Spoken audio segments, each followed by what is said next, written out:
one thing. I am a Catalan. Today, a province of Spain. But what has been Catalonia? Catalonia has been the greatest nation in the world. Catalonia has had the first parliament much before England. Catalonia had the beginning of the United Nations. All the authorities of Catalonia in the 11th century met in a city of France to speak about peace. Peace in the world and against wars. This was Catalonia.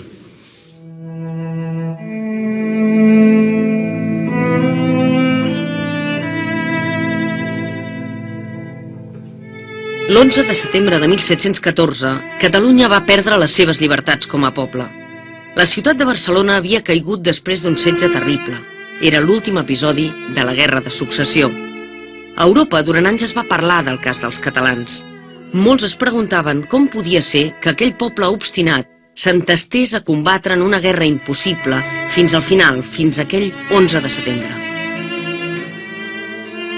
Però com es va arribar als fets que van passar aquell dia? Què va significar realment aquell 11 de setembre de 1714? I per què el cas dels catalans va retornant amb força, com si aquell passat volgués aflorar de nou a la superfície?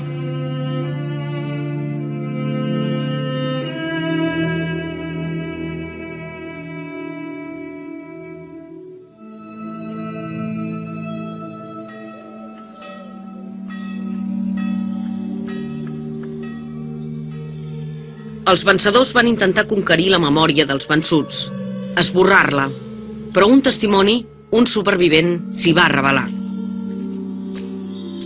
Durant 11 anys va viure clandestinament, s'amagava en monestirs i teixia el seu relat. El 1726, aquell home es va exiliar a Viena. Allà va poder escriure la seva obra. Estava decidit a explicar al món qui eren els catalans i com i per què havien perdut aquella guerra. Francesc de Castellví és l'autor d'aquesta obra, Narraciones històriques. Gràcies a la seva tenacitat, avui disposem d'una visió fidedigna i documentada de la Guerra de Successió. L'obra ens permet indagar els motius pels quals aquella generació de catalans va decidir lluitar fins al final.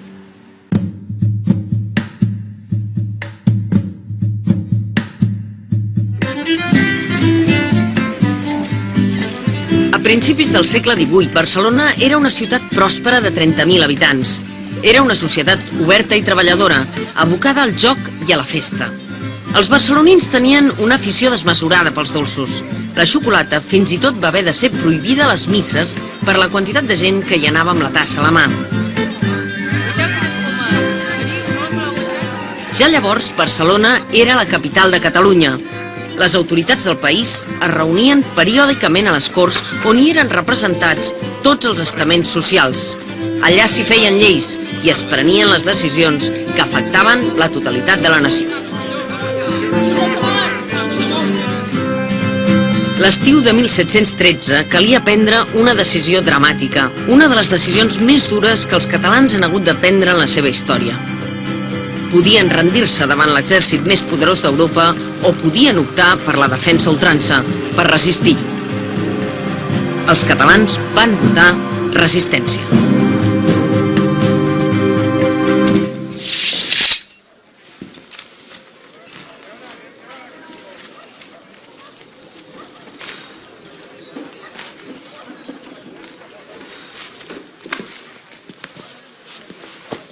Som-hi?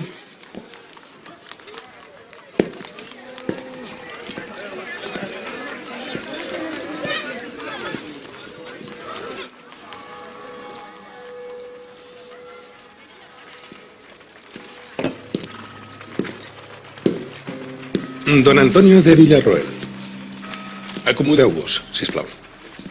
Els nostres informadors ens diuen que el Borbó atacarà la ciutat. No en tingueu cap dubte. En nom dels tres comuns, us ofereixo la comandància dels exèrcits de Catalunya. Vos comandareu la defensa. En aquest cas us prego que em perdoneu. Senyor, Serà una massacre. don Antonio, ens defensarem. Contra quants homes? 30.000? 50.000? 100.000? Hi haurà més gent fora de la muralla que dins. Ja heu sentit la gent als carrers. Lliures o morts? Artesans contra soldats bregats. No. Gent que defensa casa seva contra mercenaris. No som només nosaltres. Arribaran ajuts. Estem preparats, don Antonio.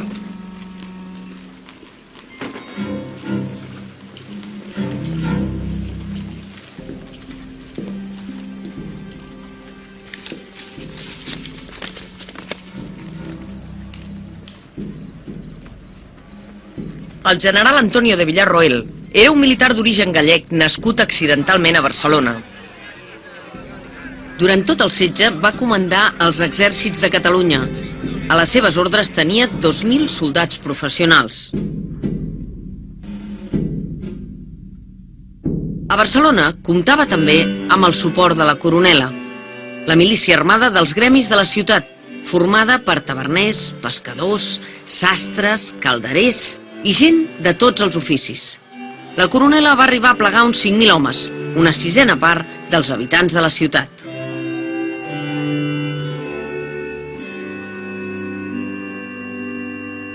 M'he presentat voluntari al 6è batalló de la Coronela. El cònsol dels sastres m'ha donat la benvinguda. M'ha dit que allà faria bon servei a sa majestat.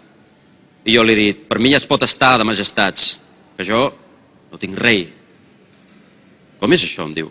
Què vol dir que no tens rei? I jo li he dit, la meva pàtria és la llibertat. Al final hem acabat cantant aquesta copla que canta tothom. Si l'amable llibertat antes havíem perdut, alegrem-nos que ja Carlos no s'ha tret l'esclavitud. El llibre de Castellví relata el setge de Barcelona, que va durar des del juliol de 1713 fins l'11 de setembre de 1714. Castellví va lluitar amb el rang de capità i és, per tant, un testimoni privilegiat de tot el que hi va passar. Però el llibre no és només això. Castellví explica també la Guerra de Successió, l'autèntic origen del setge.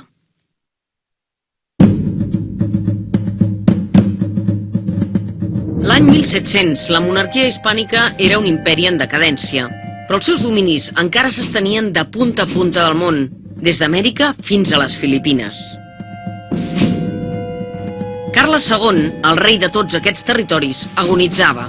Com que no havia tingut descendència, no estava clar qui l'havia de succeir. Calia decidir entre dos candidats.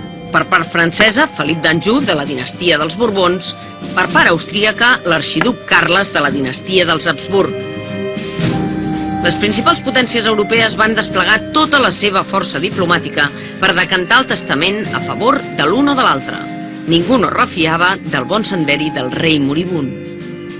La salut mental de Carles II sempre ha estat objecte de debat i, per tant, la seva capacitat per decidir en un testament de manera conscient el futur dels seus regnes també. No es el rey absolutamente incapaz, absolutamente piltrafa, que a veces se ha querido pensar. O sea, él en el momento del testamento pensó de alguna forma en los intereses de ese conglomerado que, para entenderse, se llamaba monarquía española. Carles II va morir l'1 de novembre de 1700. El seu testament donava la corona al duc Felip d'Anjou, el candidat de França.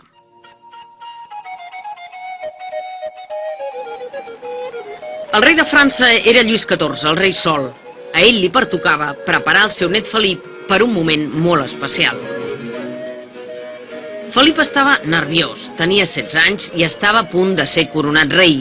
Hi havia massa coses que se li escapaven. Però, majestat, el rei espanyol exigia clarament al seu testament que jo renunciés al tron de França. Estimat Felip, els Borbons no renunciem mai a res. La situació a Espanya és complexa. T'han d'acceptar Castella, però també a l'Aragó. I allà hi ha els catalans. Els hem pres una part del territori. I no es pot dir que els hi agradem massa, precisament. Per això, perquè t'acceptin. Han de veure que tens el suport de França. Però alhora ningú no ha de saber que estem tan units. Ara us entenc més. No interferireu en el meu regnat, oi? No ho penso fer. Ni jo, ni la teva cosina. La meva cosina? Et casaràs amb ella, a Catalunya. Què? Ens hem de guanyar els catalans. Mira'm els ulls, Felip. Espero no haver-me d'avergonyir mai de tu. Puc confiar en tu, oi? Absolutament.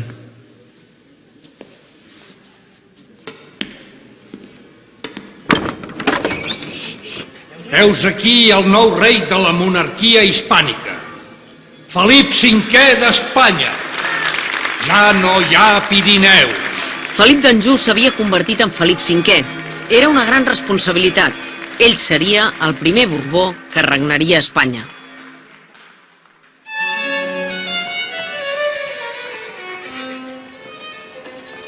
Com era previsible, la coronació de Felip V va alarmar la resta de potències europees. L'arxiduc Carles estava preocupat. Però això vol dir guerra. No em repliquis. Acceptaràs la corona d'Espanya. Hem d'aturar els francesos. No podem permetre una monarquia universal. Per això cal reivindicar la figura d'un rei legítim per a Espanya. Encara que vulgui dir guerra. I les conseqüències? No nosaltres o el poder absolut dels Borbons. Espanya és un regne complicat. Fill meu, Felip d'Anjou ha mogut peça i ha començat conquerint la cort de Madrid. Nosaltres farem una altra cosa. Nosaltres començarem conquerint el cor dels barcelonins. Tenim la simpatia dels catalans. Hem d'aconseguir que es revoltin contra Felip d'Anjou. I els anglesos ens ajudaran. Déu us escolti, pare. L'arxiduc Carles d'Àustria va ser proclamat rei d'Espanya amb el nom de Carles III. Ara Espanya tenia 2 reis. La partida estava servida. Començava una guerra que va devastar Europa, una dècada sagnant que causaria 1,5 milió de morts i que acabaria desembocant, finalment, en el drama del setge de Barcelona.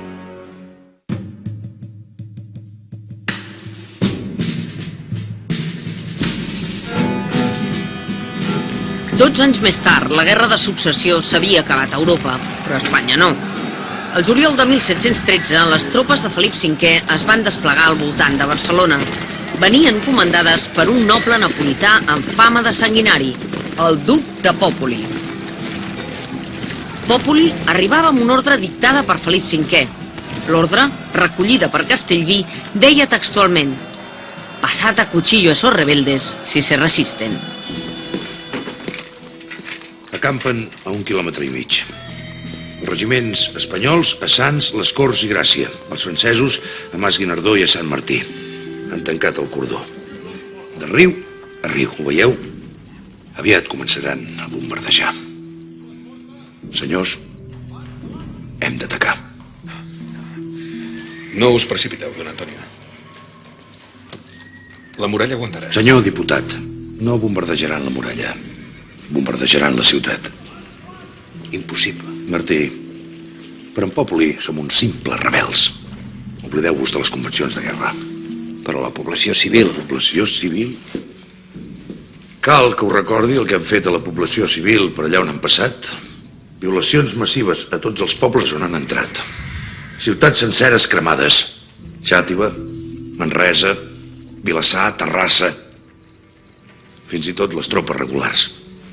Els 200 soldats que van capturar Torredembarra, Popoli els va fer penjar. A tots. No en va quedar ni un de viu. Si no ens movem, si ens quedem quiets, ens trinxaran a canonades. Primer bombardejaran la ciutat fins que no quedi ni una sola casa dreta. Després entraran per rematar-nos. Insisteixo, senyors, hem d'atacar. Però no digueu bajanades, don Antonio. Martí, ordeneu que Antoni Desvalls surti cap a Cardona. El senyor Desvalls és el marquès de Poal. No és el vostre subordinat. Cal reforçar Cardona com sigui. Ens hem de fer forts a la seva rereguarda. General, us recordo l'àmbit de les vostres atribucions. Martí, que en Desvalls surti immediatament cap a Cardona. Per l'amor de Déu, general! No podeu decidir qui entra i qui surt de la ciutat com si això fos la vostra masia particular. Estem envoltats. Ho recordeu? Senyor diputat, ni s'us acudeixi interferir en els assumptes de guerra. Llavors que ni se us acudeixi oblidar qui us ha fet general. Senyors, Us deveu a la ciutat de Barcelona. No prendreu cap mesura sense el consentiment de les seves autoritats. Us recordo que qui us ha fet general us en pot desfer. Bé, ja en tinc prou. Deteniu aquest home. Què dieu, us heu tornat boig? ni una paraula més, diputat. Apa, fora. Si no hi enteneu en qüestions de guerra, almenys no emprenyeu. Emporteu-vos-el. Deixeu-me! Deixeu-me!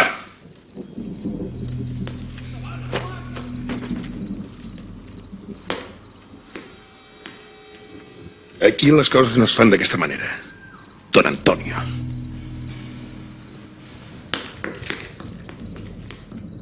General, que en Desvalls surti de seguida. Ni comiats, ni protocols, ni punyetes. Que això és una guerra, collons. O és que no és prou evident?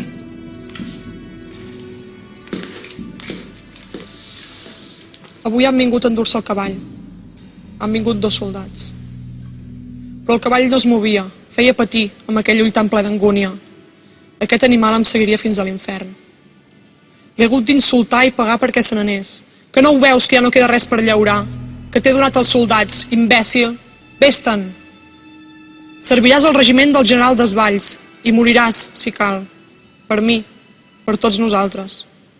Estem en guerra, cavall. Cavall de guerra.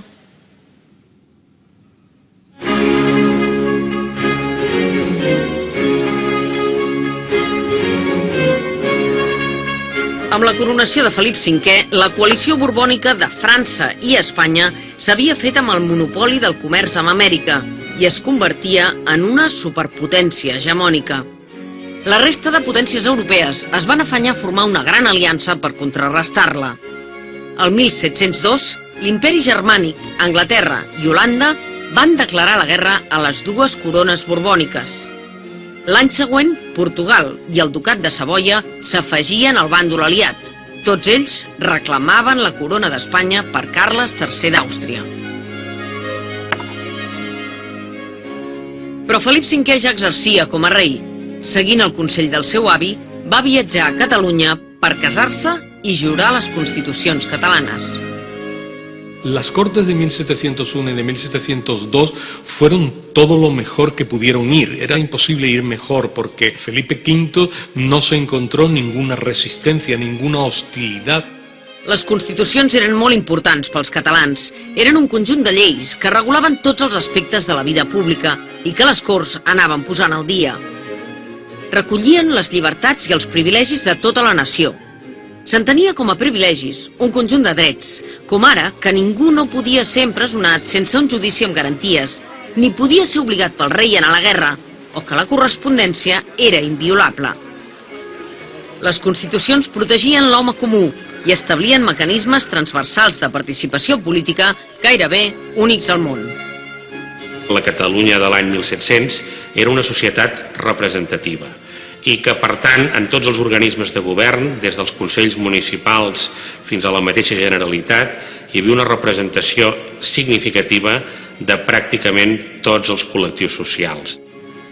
Catalunya en aquell temps pertanyia a la Corona d'Aragó, una mena de federació d'estats autònoms, cadascun amb la seva pròpia singularitat.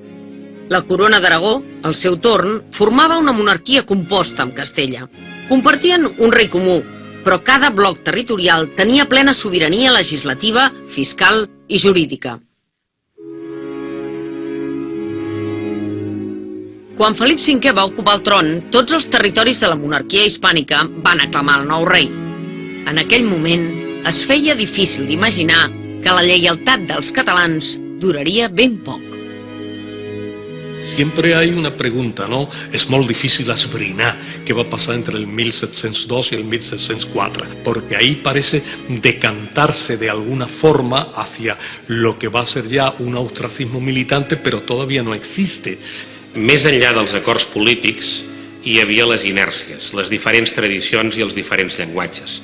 És molt difícil conjuminar dues maneres de pensar, dues lògiques que de fet eren contradictòries.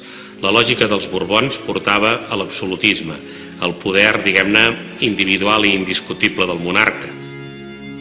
La lògica de Catalunya, ben empaltada en les seves constitucions, portava a un model de caire parlamentari, a un model de caire pactista, en què la llei passava sempre per davant del rei. Hi ha algunes raons més pràctiques que expliquen el decantament austriacista dels catalans. A causa de la guerra, Felip V havia prohibit el comerç amb Anglaterra i Holanda, els principals socis comercials dels catalans. A més, els darrers anys hi havia hagut diverses invasions franceses violentes que havien acabat amb la pèrdua del Rosselló i la Cerdanya.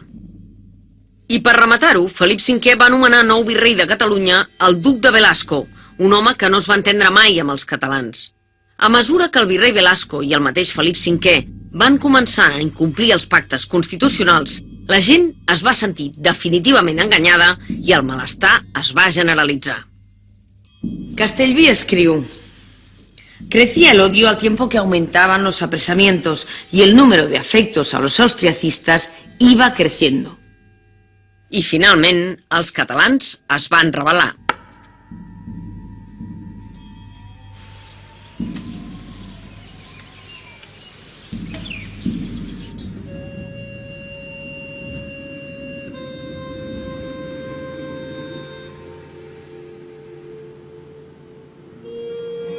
A la Plana de Vic, un grup de veterans de guerra molt prestigiosos es van reunir amb representants anglesos per preparar una operació militar a gran escala. Al cap d'un mes, al juny de 1705, la conspiració dels vigatans es concretava en el Pacte de Gènova.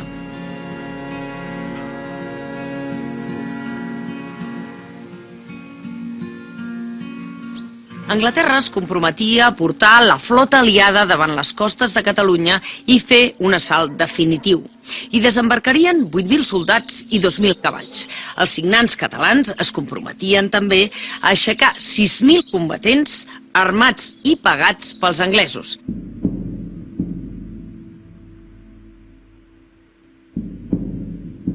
A canvi què? A canvi, Anglaterra assegurava que faria respectar les constitucions de Catalunya. Els aliats ja tenien el que feia temps que buscaven, un nou aliat a dins de la península ibèrica.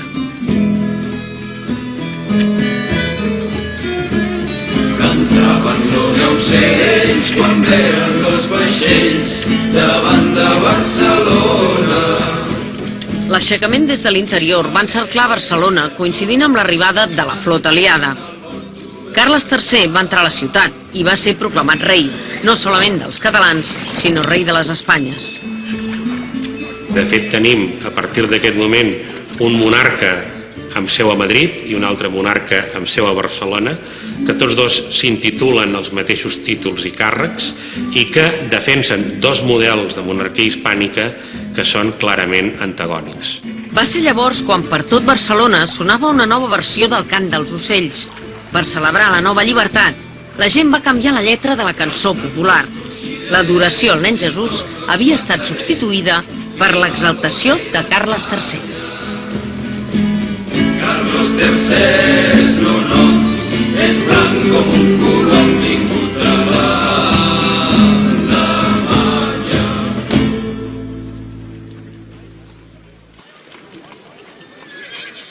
Maleïts catalans. Ja us vaig dir que no eren de fiar. Ho he fet tot per ells. M'he casat a Catalunya, he reunit les Corts. He jurat les seves constitucions i és així com m'ho paguen. Hi ha catalans lleials, senyor. Sense l'agitació secreta dels traïdors, jo encara hauria pogut mantenir Barcelona sota el vostre... Absolutament intolerable. I vos, tot un virrei, fugint de Barcelona, arrossegant-vos sota la pluja i el fang, mentre l'arxiduc Carles pren la ciutat. No em serviu per res, senyor Velasco. No és tan senzill. Em vau prometre que mantindríeu Catalunya. Què ha passat? No ho sé, majestat. Potser els austríacs els han subornat. He jurat les seves constitucions. Carles d'Àustria també. I què? Què té ell d'especial? Per què ell l'estimen? Ja bé m'ho dien. Els catalans són una qüestió molt delicada, majestat.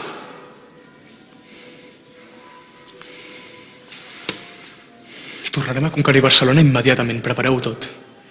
Ja se m'ha acabat la paciència.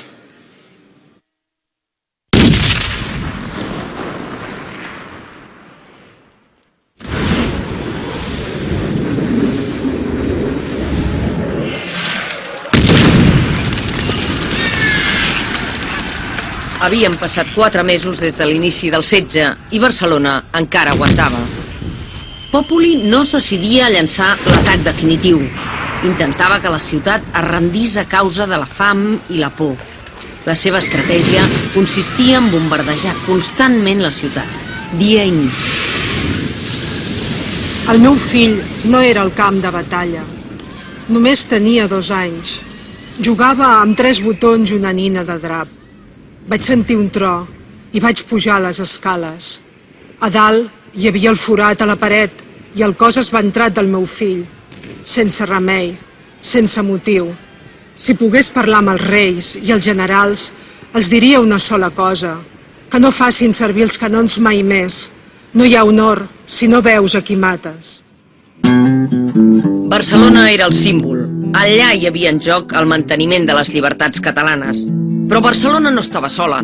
Des de Mallorca arribaven vaixells que abastien la ciutat i la resistència s'havia estès també per tot Catalunya. Els fusellers de muntanya, els temibles miquelets, fustigaven les línies borbòniques i de les seves gestes naixien mites i herois arreu del territori. Un d'ells va ser Bac de Roda, un dels signants dels vigatans. Ai, adeu, ciutat de Vic, bé et mereixes ser cremada, n'has fet penjar un cavaller, al més noble de la plana que per nom li diuen Bac, i al terme de Roda estava. Justament aquest hivern és el més fred dels últims anys. Ja no queda fusta enlloc. S'ha gastat tota la muralla. Mengem coques fetes de peles de fava. No hi ha pa. Tenim polls i estem malalts. Cada dia ens plouen bombes. L'aire costa de respirar. Tots els ocells han fugit. El soroll és insuportable. Això és una merda, però resistim. Quan de la forca va ser, va dir-ne aquestes paraules, no em maten per ser traïdor, ni tampoc per ser cap lladre, sinó perquè he volgut dir que visca sempre la pàtria.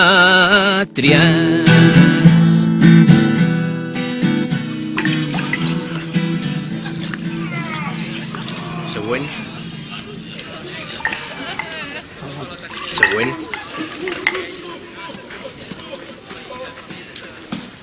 Següent.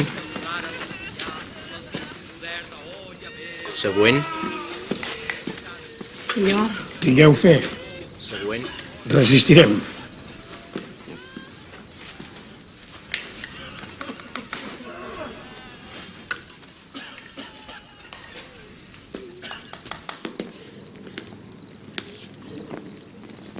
General. Estic ocupat. Excel·lència el tinent mariscal Antonio de Villarroel.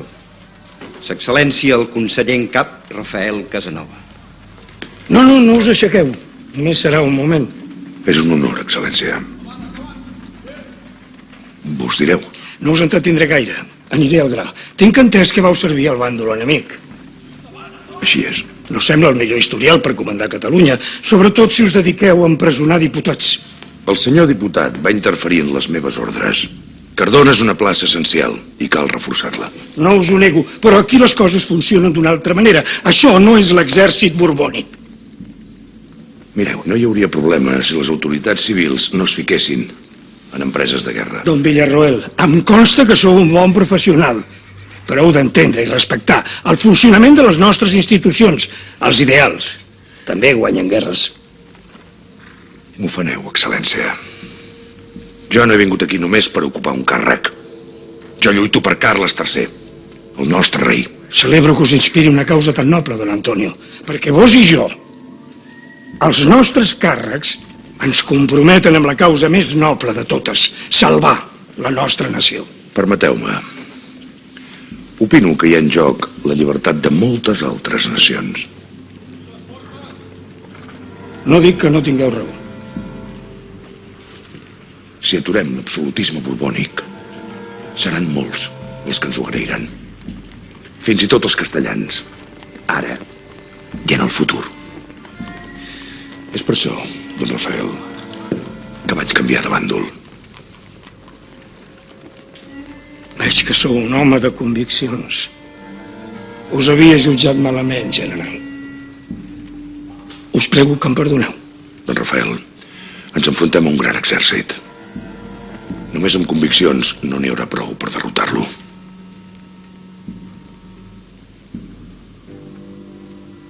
Rafael Casanova era un home vidu de 53 anys. Havia anat a Barcelona per exercir d'advocat i s'havia acabat convertint en el conseller en cap de la ciutat. Havia tingut 4 fills, 3 havien mort i el quart lluitava a Cardona. Cardona encara resistia, com una illa irreductible al centre de Catalunya. No va ser fins una setmana més tard de la caiguda de Barcelona que els defensors de Cardona simplement en van lliurar les claus. És per això que l'anomenen el castell mai vençut.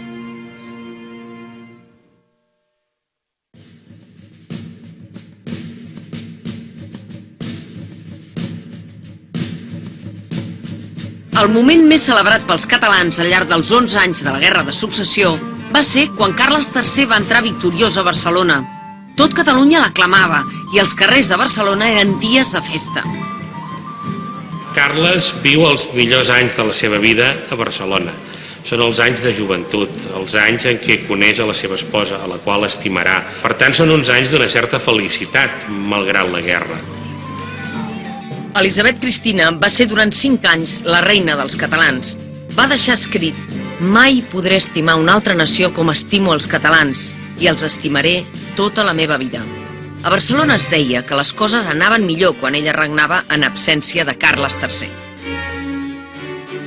Carles III, el futuro Carlos VI de Austria, tenía los mismos genes absolutistas que Felipe V. Lo que ocurre es que esos genes absolutistas aquí no podía manifestarlos. Era el caudillo de las libertades de Cataluña, el respeto absoluto y perfecto a las constituciones.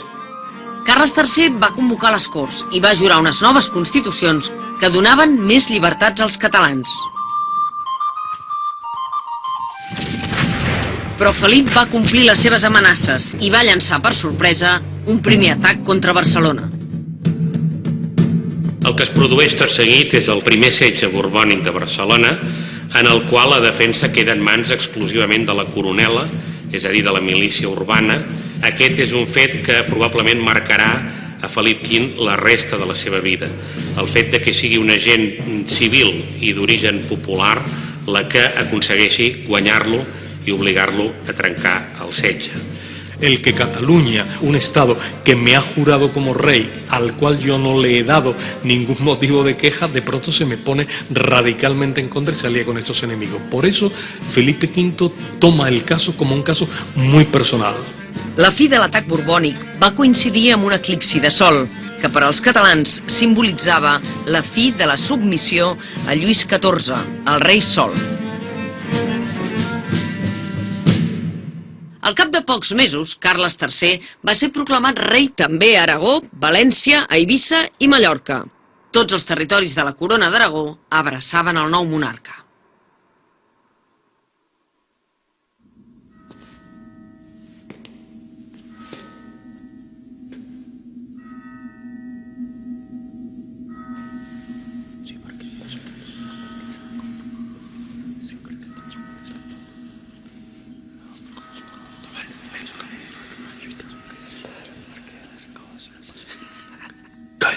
T'he guanyat. Has hagut de fugir. Covard. T'he dit que callis. Els catalans no us acceptaran mai. Els catalans? Aviat quedaran arrasats per la bellesa uniforme de la nova Europa. Va jurar una altra cosa. El que juro solemnament és que Barcelona levantarà durant segles el moment en què va decidir no fer-me costat. Majestat?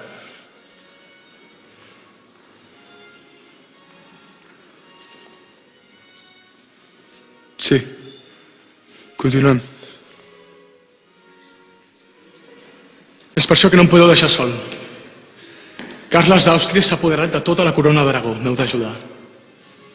El dia que vam haver de fugir de Barcelona, el sol es va tornar fos de sobte. Els catalans ens cridaven que aquell era el senyal que el vostre poder s'acabava.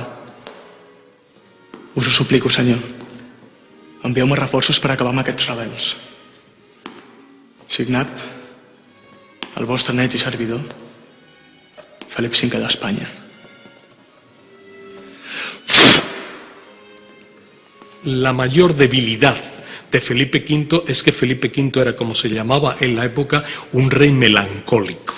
Había momentos en que su depresión era absoluta, en que no quería saber nada de las tareas de gobierno, en que quería retirarse. Por el contrario, cuando creía que tenía que hacer frente a una guerra que él consideraba absolutamente justa, de pronto, como muchos depresivos, le entraba la fase maníaca, ¿no?, de estas estructuras bipolares, y entonces se lanzaba totalmente a la batalla, a dar la guerra, porque se consideraba en posesión de la razón.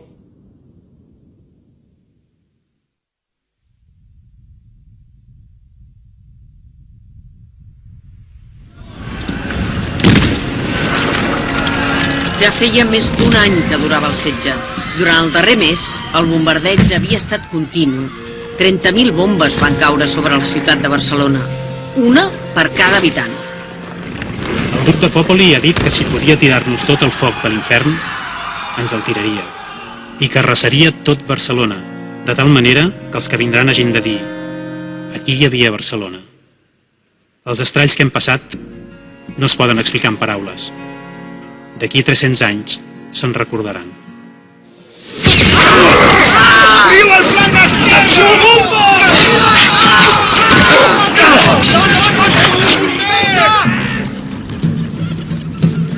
Però l'estratègia del terror de Popoli no havia doblegat els catalans i Lluís XIV va decidir substituir-lo pel seu millor general, el duc de Berwick.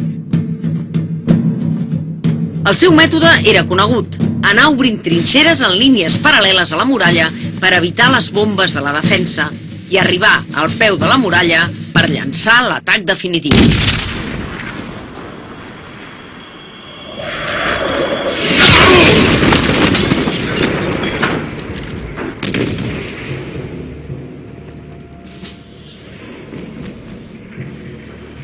Quina vergonya. Els que han fet això són uns monstres. En Popoli volia acollonir la població. Esperava que sense aliments i amb tot destruït, la gent ens exigiria la rendició. Però voleu que us digui una cosa? Ha aconseguit l'efecte contrari. Espero que el duc de Berwick sabrà comportar-se amb molta més dignitat. En Rafael, en Popoli potser era un sàdic, però també un incompetent. En canvi, en Berwick és un gran general i un oportunista. Només apareix quan sap que pot guanyar. Això vol dir que el pitjor està per arribar. Ha vingut amb els millors batallons de l'exèrcit francès i amb un tren d'artilleria descomunal. Ara hi ha 90.000 soldats borbònics a Catalunya. Déu del cel. Excuseu-me un segon. Sebastià. General. Digues a en Martí que vingui de seguida. Sí, general. Què podem fer? En Berwick va obrir trinxeres ja fa 3 dies. Té 4.000 sapadors que van sense tribar. Ja està obrint la segona paral·lela i la tercera la vol fer arribar fins aquí. Miraran d'arribar fins al peu de la muralla i concentraran les bateries davant el portal nou i davant Santa Clara. Per aquesta paret, ho veieu? L'assalt final vindrà per aquí. Estic convençut. Ens podrem defensar. En Martí va comandar l'atac quan van obrir la primera paral·lela. Un gran home i un militar impecable. Escolteu, a Cardona resisteixen i avancen. Quan arribin les tropes interiors, Els atacarem per davant i per darrere. Podem treure la bandera de Santa Eulàlia, la patrona ens ajudarà, la gent hi confia. Esclar, vos no teniu per què tenir fe en aquestes coses i no us falta raó. Massa beata i gent de virtut. Don Rafael, s'agraeix qualsevol ajuda. Gràcies, general. Endavant. General, hi ha novetats. Martí ha desertat. Com? S'ha passat a l'enemic, senyor. Aquesta nit. Martí, un botifler. Sí, senyor.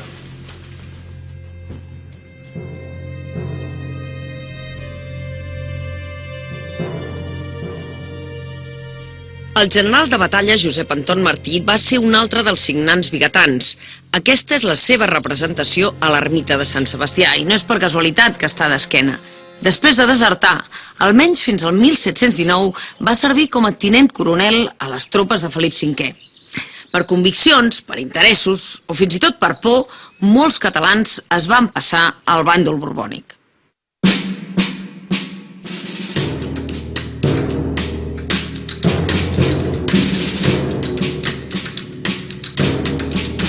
Carles III havia estat proclamat rei a tota la corona d'Aragó i no va perdre el temps. De seguida es va llançar a ocupar Madrid. Nunca aceptarà Castilla a rei que venga por Aragón. I aquest sentiment, la catalanofòbia, es va convertir en el gran argument de la propaganda política borbònica en els mesos següents. L'ocupació va ser breu i Carles III va haver de fugir de Madrid. Els borbònics van començar una contraofensiva que marcaria el tomb definitiu de la guerra a Espanya.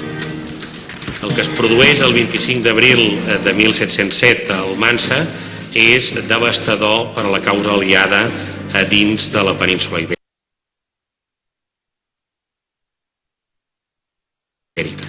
Almansa és una localitat que és la clau de volta per a l'accés al regne de València. La batalla de Almansa significa rapidísimamente la caída del reino de Valencia y la caída del reino de Aragón. Y significa que ya, en vez de tener un problema con la corona de Aragón, lo que tiene es un problema con Cataluña. El que fa Felip, per el justo derecho de conquista que hacen mis armes, és imposar les lleis castellanes tant a Aragó com a València. Aquesta imposició es va fer a través dels decrets de nova planta. Els furs, les lleis de València i Aragó, quedaven derogats. En lloc seu s'aplicaven les lleis de Castella, loables i plausibles en todo el universo. Aquella monarquia composta dels Àustries, on cada estat tenia les seves pròpies lleis i constitucions, desapareixia de cop i volta. El absolutismo tiende a evitar cualquier particularismo que pueda oponer en algún momento resistencia a la voluntad omnímoda del soberano. I, evidentment, el que passa a València i Aragó és una notícia que es converteix en una lliçó d'allò que es produirà a Catalunya si Felip aconsegueix entrar-hi. Per tant, els catalans des d'aquest moment són plenament conscients que allò que s'estan jugant és ni més ni menys que la seva supervivència com a nació política.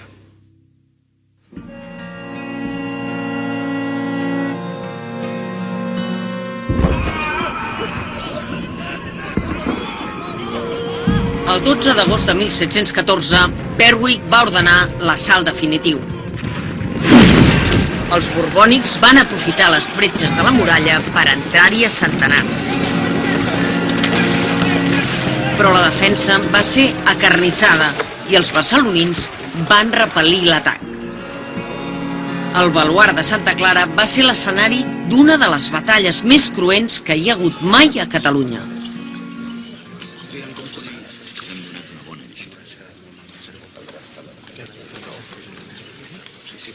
Bé, doncs, obrim la Junta de Defensa. En primer lloc, em costa trobar les paraules.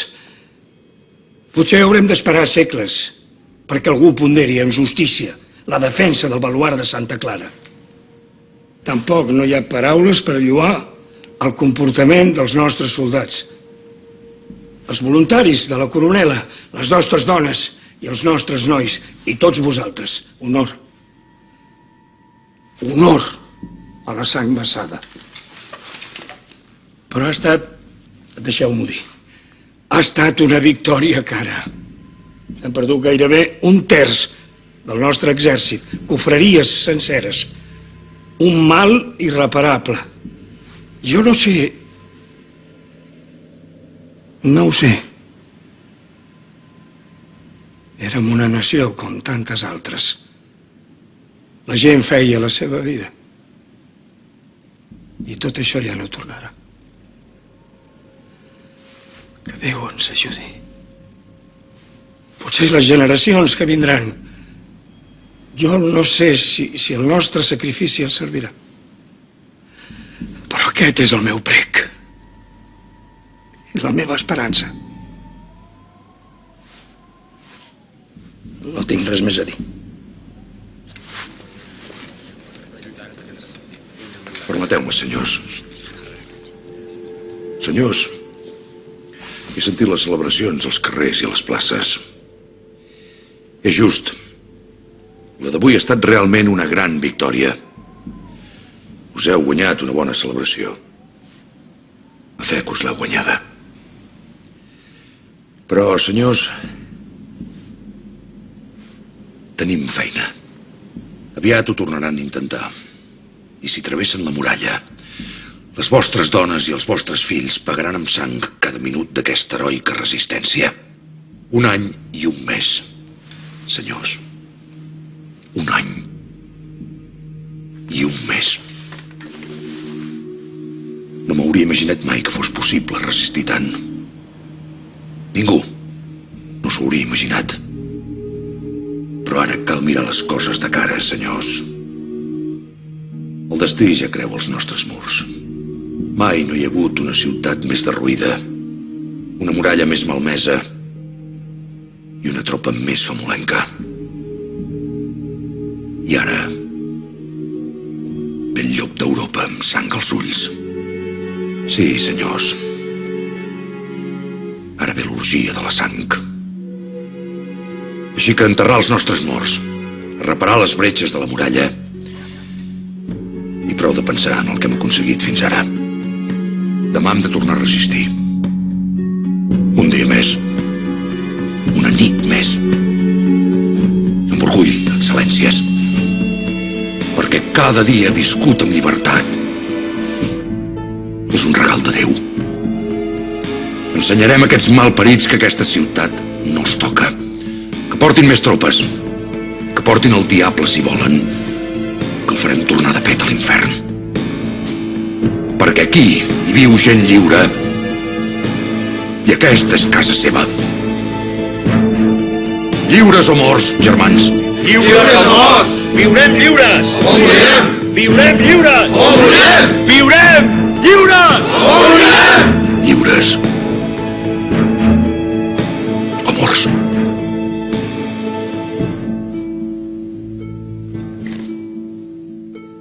El meu net i jo treballàvem al fusar de les Moreres fent el servei d'enterramorts. No teníem edat per defensar les muralles. Ell era massa jove. Jo era massa vell. La feina era feixuga per la quantitat de patriotes que caien en combat. El meu net i jo ens vàrem jurar que cap botifler seria enterrat amb aquell fusar. En aquella terra sagrada no hi havia lloc per enemics ni per traïdors. Un dia després d'una batalla duríssima, vaig reconèixer el cadàver del meu fill. El meu pare era un botifler. Per covardia s'havia passat a l'enemic. Vam agafar el cos i el vam llançar a l'altre cantó de la tàpia del fusar.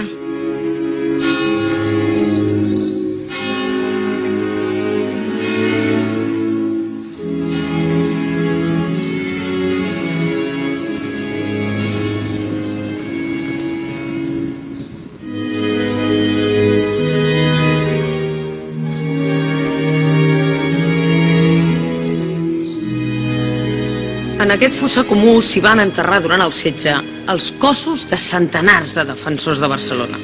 Els catalans van sacrificar-se perquè van creure fins a l'últim moment en la victòria.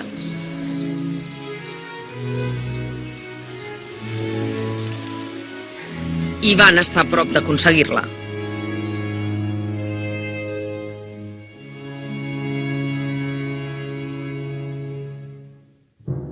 L'any 1709 la guerra hauria pogut acabar amb victòria aliada. Als fronts europeus, els exèrcits aliats anaven de victòria en victòria.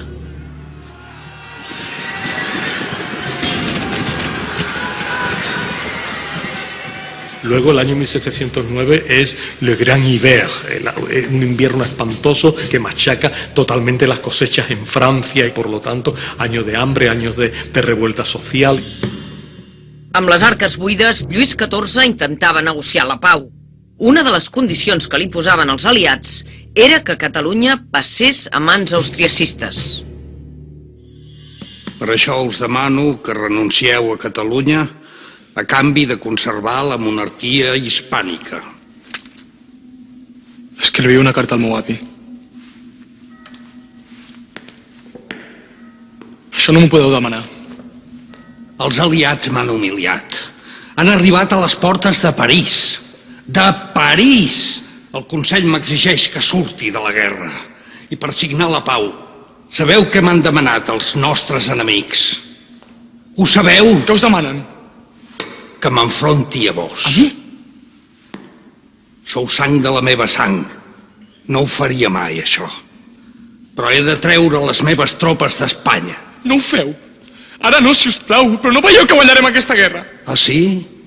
I em voleu dir com restablireu l'ordre a Espanya? No és només una qüestió militar, Castella està amb mi. I Castella mai permetrà que Catalunya guanyi aquesta guerra. No aconseguireu mai res sense els meus exèrcits. Si us plau, us ho suplico, si us plau, no retireu les tropes. Tindré en compte la vostra súplica. Gràcies, senyor. I una altra cosa. Gràcies.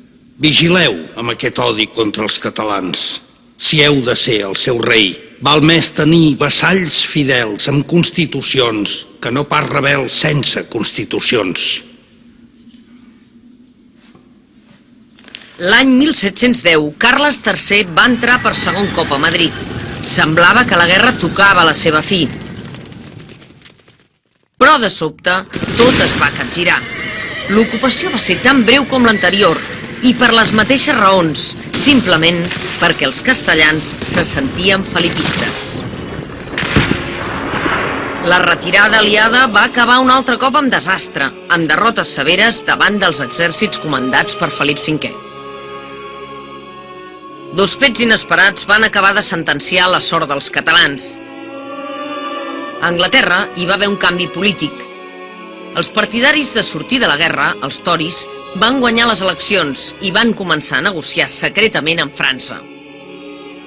Es un momento en que todo el mundo está ya buscando una paz que le sea beneficiosa y Cataluña nada más que ya se convierte en un mero valor de cambio, pero con un interés estratégico muy escaso.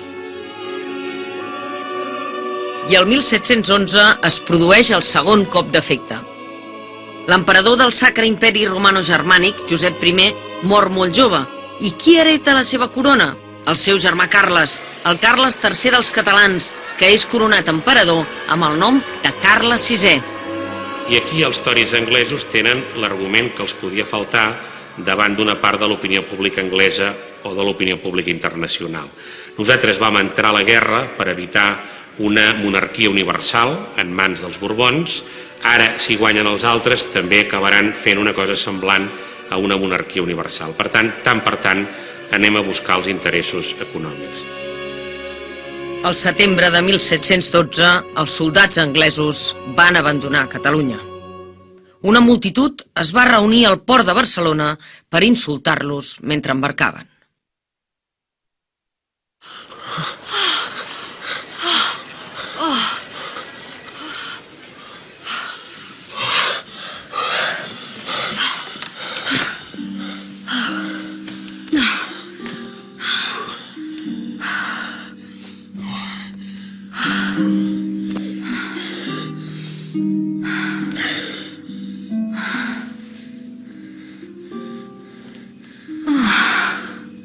Sembla ser que hi haurà pau. I quin és el preu? La pau no té preu.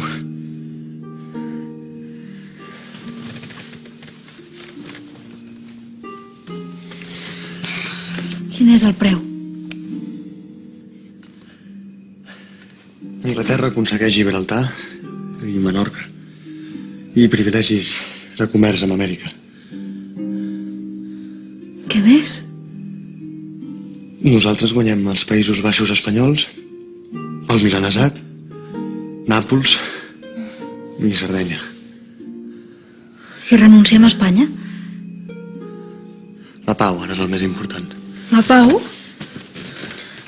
I què passarà amb Catalunya? Ens hem compromès a evacuar les nostres tropes a canvi de l'amnistia per als aliats i del respecte de les llibertats dels catalans.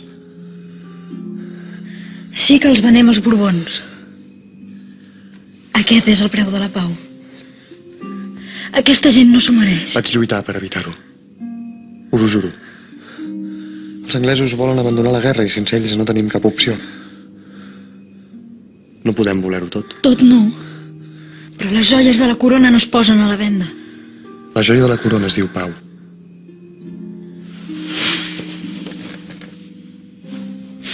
Es diu Barcelona, majestat. I ho sabeu igual que jo.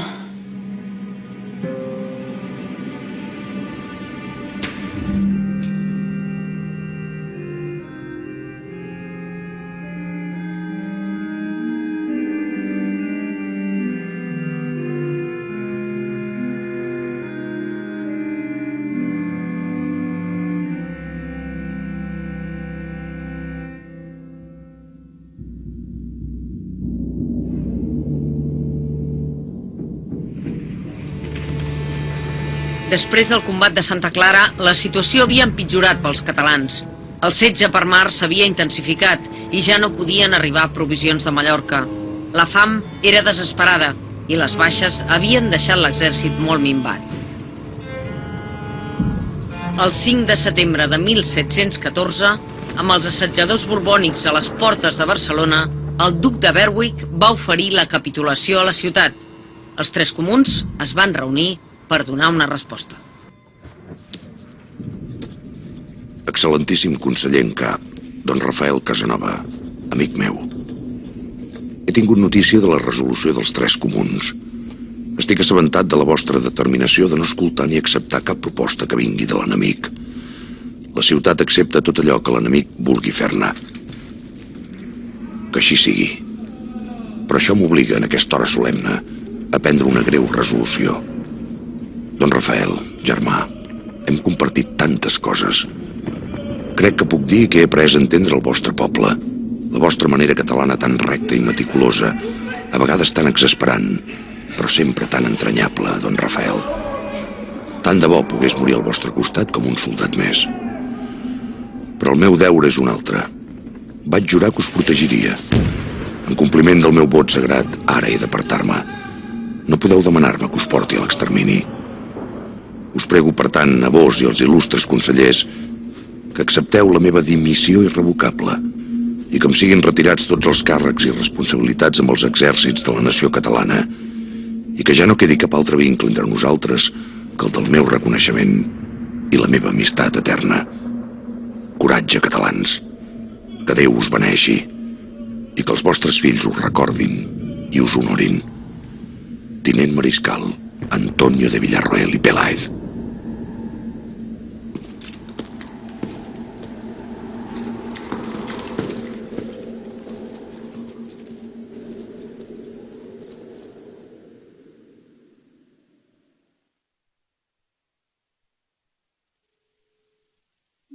Europa estava dessagnada.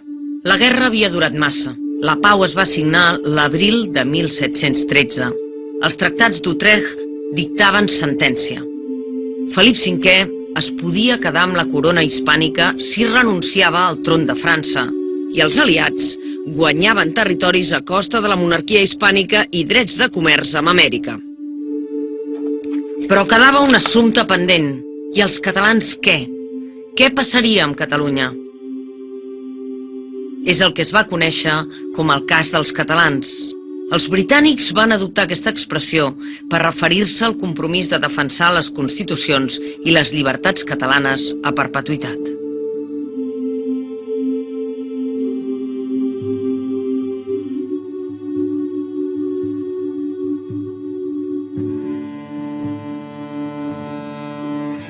El text que es va firmar a Utrecht i deia: el rey católico Felipe de Anjou, en atención de la reina de la Gran Bretaña, concede a todos los habitantes de Cataluña todos los privilegios que tienen y gozan los habitantes de ambas Castillas.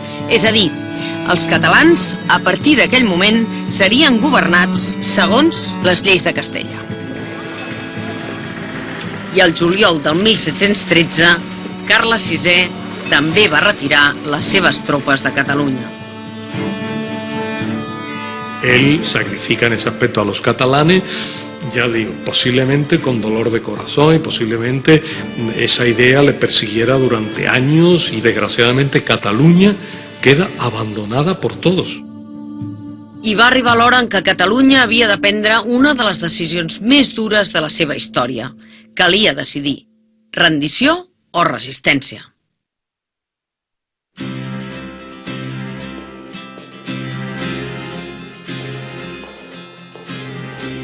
La plaça Sant Jaume era plena. El poble cridava: publiqueu la crida.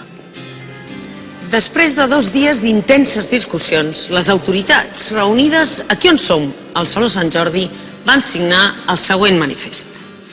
Havent els braços generals el dia 6 del corrent mes aconsellat aquest consistori defensar les llibertats, privilegis i prerrogatives dels catalans, el dia 9 del corrent mes manaren fer la crida pública per la nostra defensa.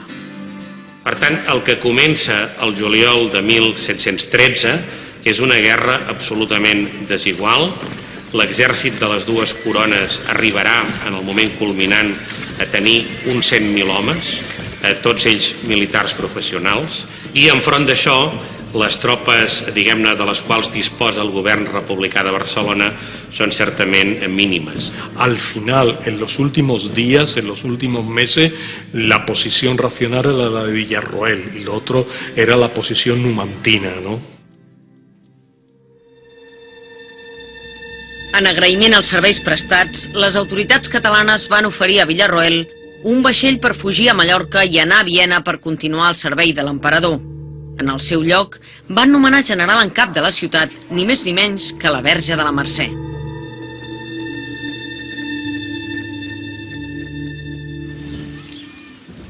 Els catalans van decidir resistir perquè sabien que la rendició no els estalviaria les represàlies.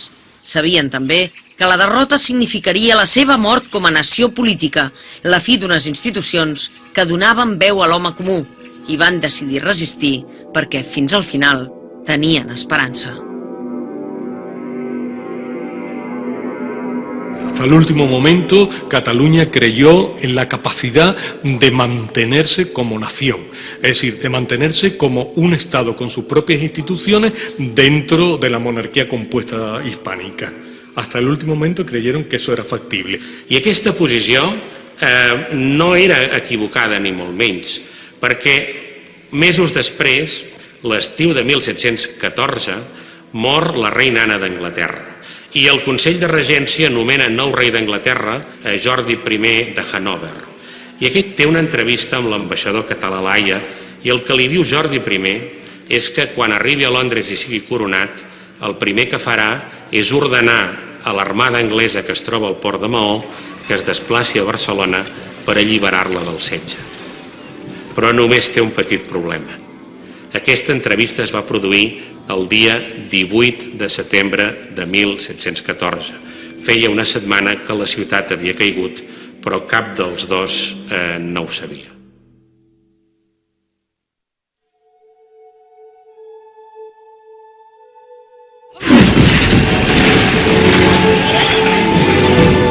Són 2:45 de la matinada.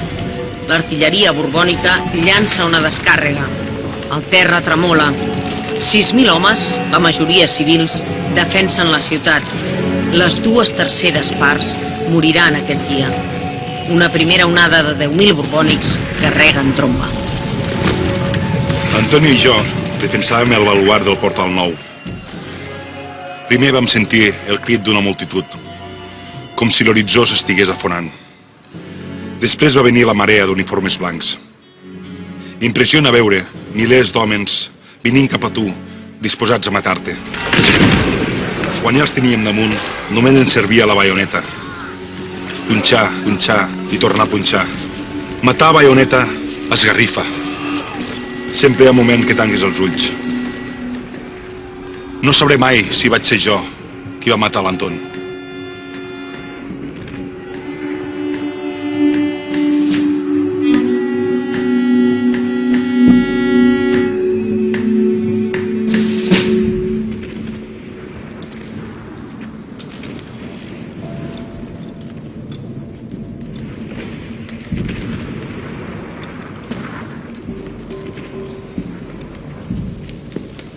Senyor, han pres el Portal Nou i la bretxa del carnalatge.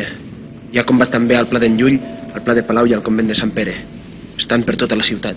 Què fem, senyor? Si teniu dona i fills, penseu en ells. Ja ven amb un coronel. No dispareu fins que s'acostin.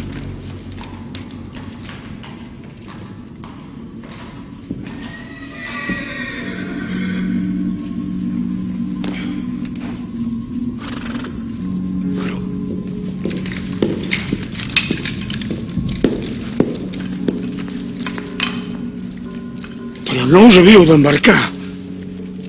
A la merda, el vaixell. Coronel, aquí teniu la bandera de Santa Eulàlia. Atacarem en dues columnes. Estan saquejant. A punt, fill. A punt, general. Lliures o morts? Lliures. O morts.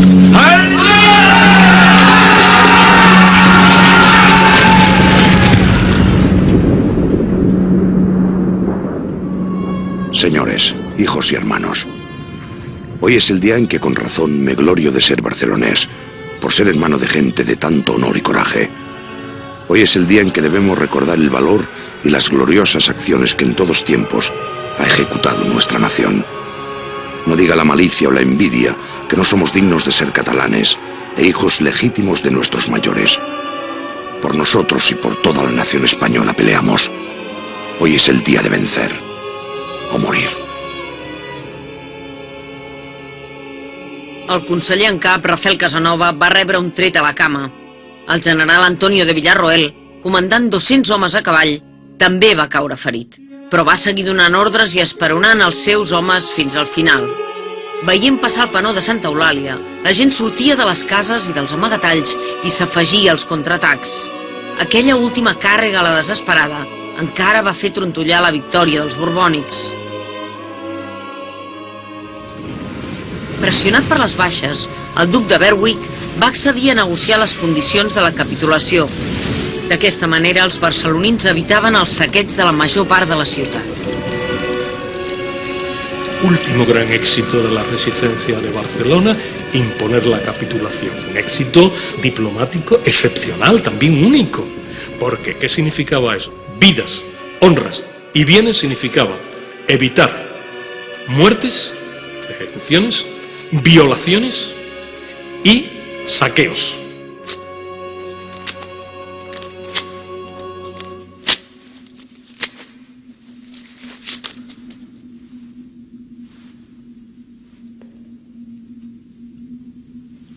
Li vaig dir clarament a Berwick que no hi hagués pacte de rendició. Ni tan sols s'implorava amb misericòrdia.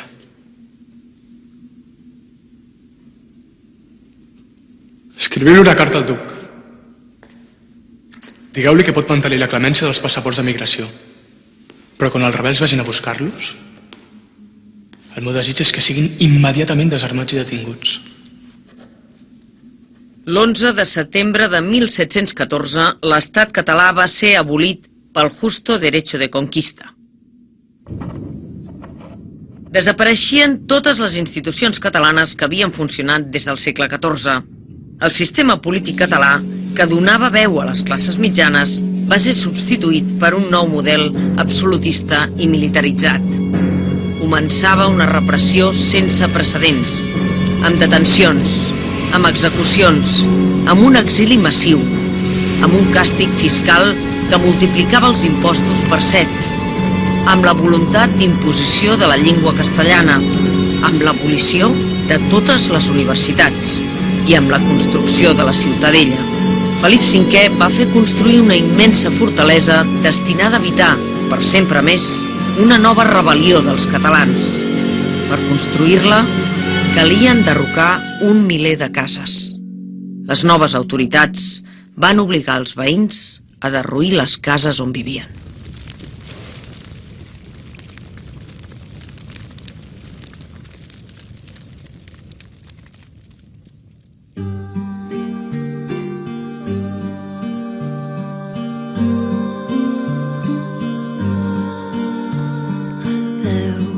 Despuntar el major lluminar en la nit més ditxosa.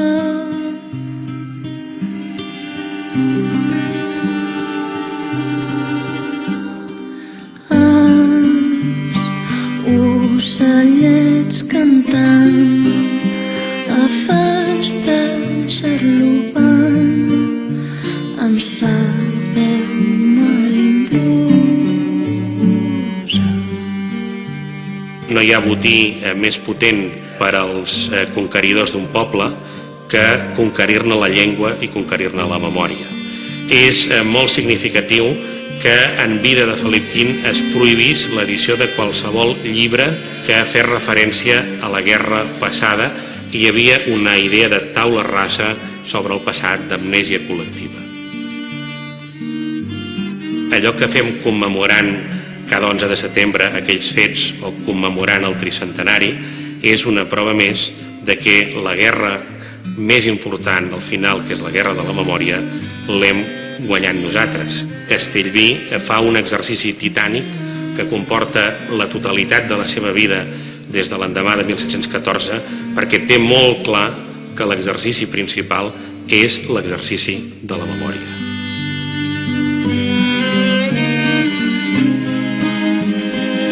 Cada 11 de setembre els catalans recordem el sacrifici d'aquella generació.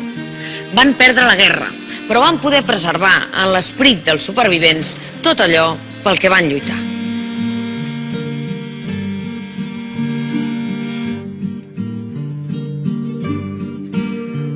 Respon-li-lo per dalt, esta nit és Nadal, és nit de gran